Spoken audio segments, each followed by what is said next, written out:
Have you ever found yourself late at night just kind of wondering how your finances really stack up against everyone else's? I mean, you see the highlight reel on social media, right? The big vacations, the shiny new cars, and you can't help but think, how in the world are they affording all this?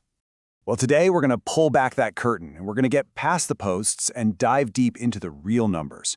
And I got to warn you, the reality of the average person's finances, it might just shock you. And look, this isn't just about being nosy. Understanding what average actually is gives you a super powerful benchmark. It gives you the power to make smarter, way more informed decisions with your own money. So, let's get right into the data. And be prepared because some of these stats might actually make you feel pretty good about your situation. But others, well, they might just be a serious wake-up call. First up, let's talk income. The median annual income for a full-time individual worker is about $52,000. And remember, that's the median, so half of all workers earn more and half earn less. But here's the real kicker. This is before taxes. After Uncle Sam takes his cut, that number shrinks, and it shrinks pretty fast. So keep that $52,000 number in your head for a sec, because the average household spends about $67,000 a year. Whoa, you see the problem right away, don't you? The math just doesn't add up. Average spending is actually higher than what the median individual even earns. So how on earth do people bridge that gap? Well, a lot of the time, it's with this: credit cards. The average household is carrying over $9,000 in credit card debt. And let's be clear, this isn't good debt like a mortgage. No, this is high-interest debt that can literally cost thousands of dollars every single year just in interest payments. With spending this high, it's probably no surprise that the average personal savings rate is just 6% of after-tax income. I mean, think about that. If you're trying to save up for a house, for a car, and for retirement, 6% is, well, it's just not going to cut it. So when you combine that high spending, all that debt, and a super low savings rate, where does that path actually lead? Well, it leads to a pretty sobering reality, especially when it comes to retirement. This table here really shows how that plays out over a lifetime. This is the median net worth, so everything you own minus what you owe, broken down by age. You can see it goes up over time, sure, but really focus on that 55 to 64 age group. $212,000. That's the median net worth right on the doorstep of retirement. Does that really sound like enough to fund 20 or maybe 30 years of not working?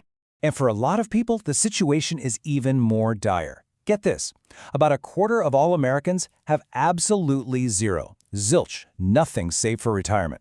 They're relying 100% on Social Security.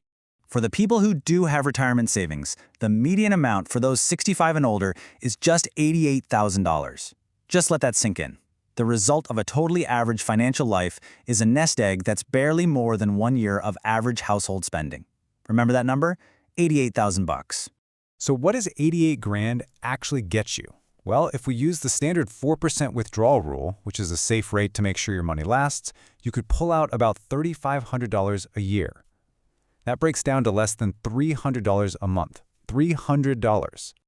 Just think about that for a second.